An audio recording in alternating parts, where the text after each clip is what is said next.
नमस्कार दोस्तों, मैं हूं वंदना भारती और आप देख रहे हैं कमोडिटी इनसाइट्स। आज है 19 दिसंबर और ये दिन क्यों इम्पोर्टेंट है? क्योंकि आज फ्राइडे है, इस हफ्ते का आखिरी दिन है ट्रेडिंग का। और अगले हफ्ते से 2 दिन की ट्रेडिंग होगी, यानी कि आप समझिए 22 और 23 दिसंबर की ट्रेडिंग होगी। उसके बाद आधी दुनिया, उससे ज्यादा आपको लंबे लॉन्ग वीकेंड के लिए निकल जाएगी, चाहे वो बॉक्सिंग डे से शुरुआत हो, क्रिसमस से शुरुआत हो, फिर न्यू ईयर सेलिब्रेशन आएगा। और ऐसे में यहाँ पे कुछ अहम बैठक भी है, जिसकी वजह से गोल्ड और सिल्वर में फंडामेंटल्स और टेक्निकल से अलग होके भी आपको कुछ मूवमेंट्स देखने को मिल सकते हैं।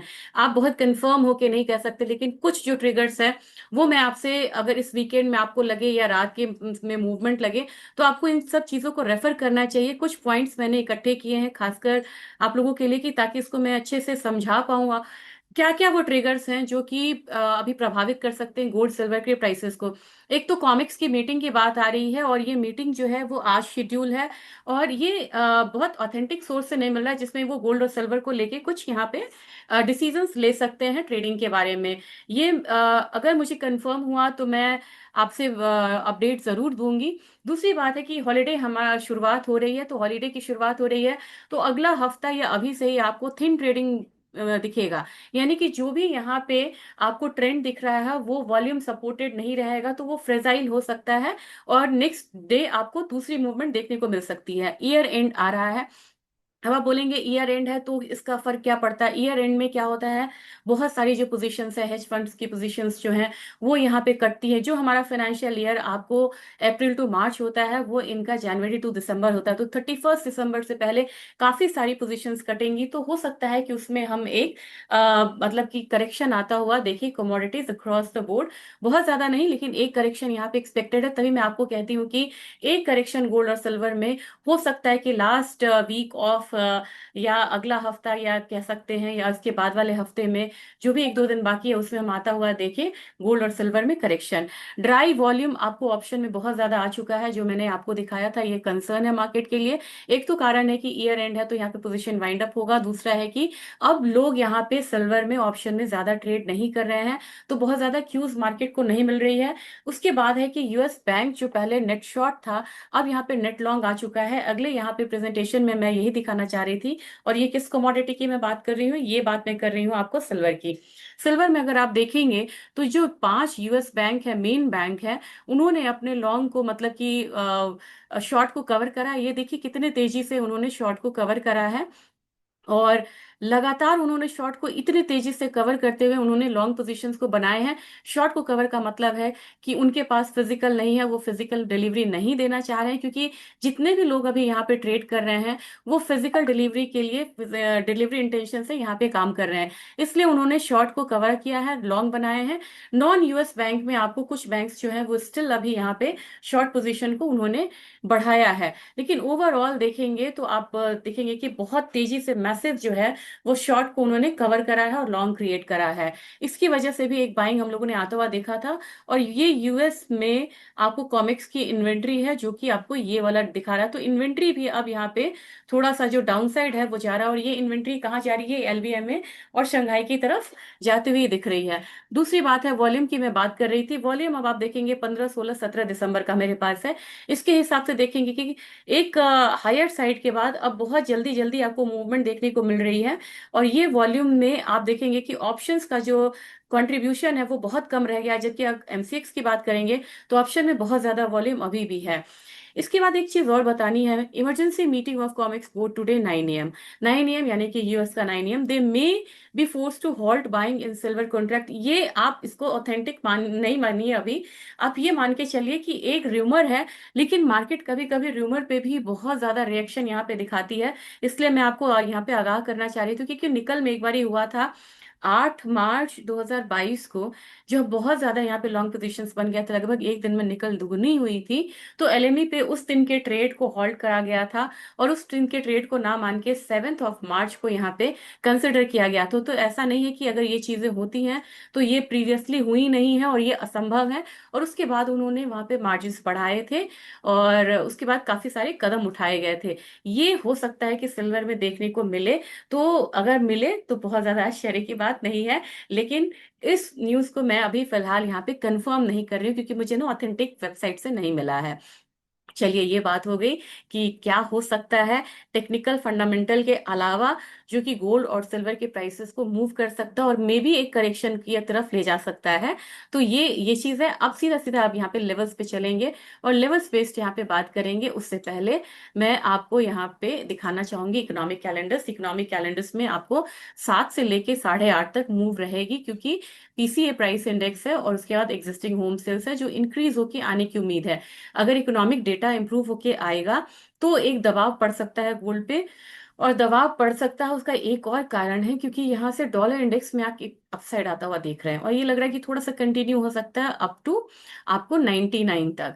तो अगर डॉलर इंडेक्स में भी एक दबाव के बाद अपसाइड आएगा तो ये एक रेंज में रह सकता है, और रेंज में रहेगा तो बाहर का गोल्ड कितना ज्यादा करेक्ट हो सकता है, 4320 और 4387। मैंने आपको बोला हुआ है कि 4387 से क्लोजिंग नहीं हुई।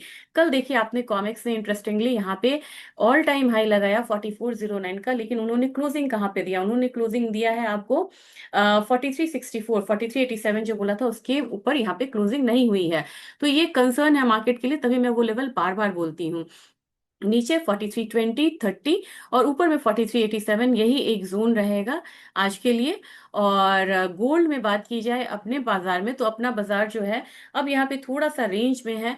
अपसाइड रेंज आपको रहना चाहिए 1,36,000 का मुझे लग रहा है, या 35,400 तक का। जबकि डाउन साइड आपको लिमिटेड रहेगा 1,32,000। मैं इवनिंग में एक बारी जरूर यहाँ पे एक बारी अपडेट दूंगी जिसमें कि मूवमेंट क्लियर होती हुई नजर आएगी। और जब तक इस लेवल को ब्रीच ना करे 1,33,000 को, तब तक ये नहीं मानिएगा कि यहाँ पे कोई और मेजर फॉल देखने को मिलेगा। सिल्वर की बात की जाए, सिल्वर अब नीचे के साइड से एक स्ट्रॉन्ग मूव ले रहा है अपसाइड का। तो बहुत ज्यादा तो मतलब मैं नहीं कहूंगी कि ये कमजोर है, लेकिन $64 तक इनफैक्ट आप अगर कोई मेजर करेक्शन आता है, कोई ट्रिगर आता है तो $64 तक आ सकता है। जबकि अपसाइड जो है ये $68 तक का रहेगा। हमारा बाजार यहाँ पे आ सकता है 2,10,000 के करीब। और इसने हाई तो लगाया ही हुआ है करीब करीब 2,08,000 का। तो 2,08,000 से 10,000 के बीच में रिकवर होके आ सकती है। और मेजर जो सपोर्ट रहेगा वो 2 लाख का ही यहाँ पे बनता हुआ नजर आ रहा है। ऑयल की बात की जाए तो ऑयल में मुझे लग रहा है कि डाउनसाइड कंटिन्यू रहेगा $55 तक का।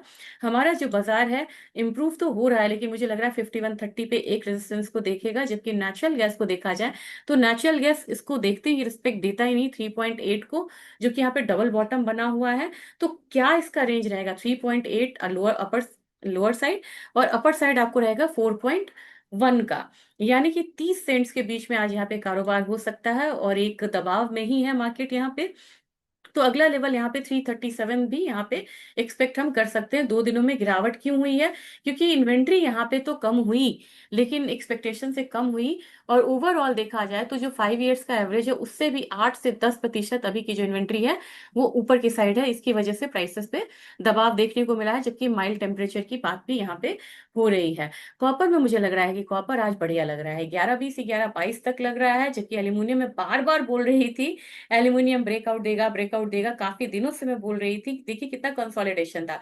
इसने जब ब्रेकआउट दिया तो मुझे लग रहा है कि ये 288 290 के करीब भी ये कमोडिटी इनफैक्ट रेजिस्टेंस है, वहां जा सकती है। आज के दिन में काफी स्ट्रॉन्ग फॉल के बाद अब जिंक रिकवर कर सकता है, 308 के करीब तक कर सकता है। और मैं इसलिए भी बता रही हूँ क्योंकि मैंने आपको कहा था कि फ्राइडे एक कॉन्ट्रा मूव देखने को मिलता है। इसने काफी ज्यादा डाउनसाइड दिखाया है। अब यहाँ से एक जो पोजीशन कटेगी तो एक बाय जो है वो बनता हुआ दिख सकता है।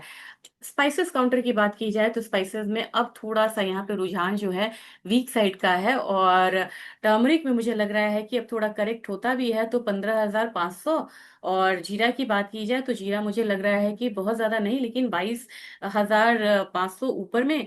और नीचे ये पोजिशनल है, और नीचे में मुझे लग रहा है कि इससे ज्यादा नीचे नहीं जाना चाहिए, ये है 20,700 का। तो लोअर लेवल पे मुझे लग रहा है कि लोग यहाँ पे एक्यूमुलेट ही करेंगे। जबकि धनिया ने अब एक यहाँ पे होल्ड कर लिया है और अपसाइड जाता है तो मुझे लग रहा है 10,500 जा सकता है। कार्डमम यहाँ पे रेंज में है, और कार्डमम का रेंज देख के लग रहा है कि अब एक करेक्शन यहाँ पे इस कमोडिटी को लेना चाहिए। 25 2600 से आप कह सकते हैं 2580 वाला जोन जो है ना, ये 2600 तक इनफैक्ट आ सकता है फिलहाल टूट के, इसको ही मान के चलिए। जबकि अभी वंडर कमोडिटी बनी हुई है ग्वार। काफी दिनों बाद हम लोगों ने ग्वार में इतना जबरदस्त मूव आता हुआ देखा। और मैं चाहूंगी कि कल मैंने एक वीडियो बनाया, उसको भी आप रेफर करिए यहाँ पे। एक मुझे जो ग्वार को, मैं प्लीज थोड़ा सा वेट करिएगा, मैं इसको वीकली चार्ट पे दिखाना चाहूंगी। इसने एक ब्रेकआउट दिया है और 3 हफ्ते में इसने पूरी मूव को खा लिया है, बेयरिश मूव को इसने एनगल्फ करा है। तो नेक्स्ट जो इमीडिएट आप क्या मान के चलेंगे ग्वार में, आप चलेंगे 10,600 10,500 वाला रेंज आता हुआ दिखेगा।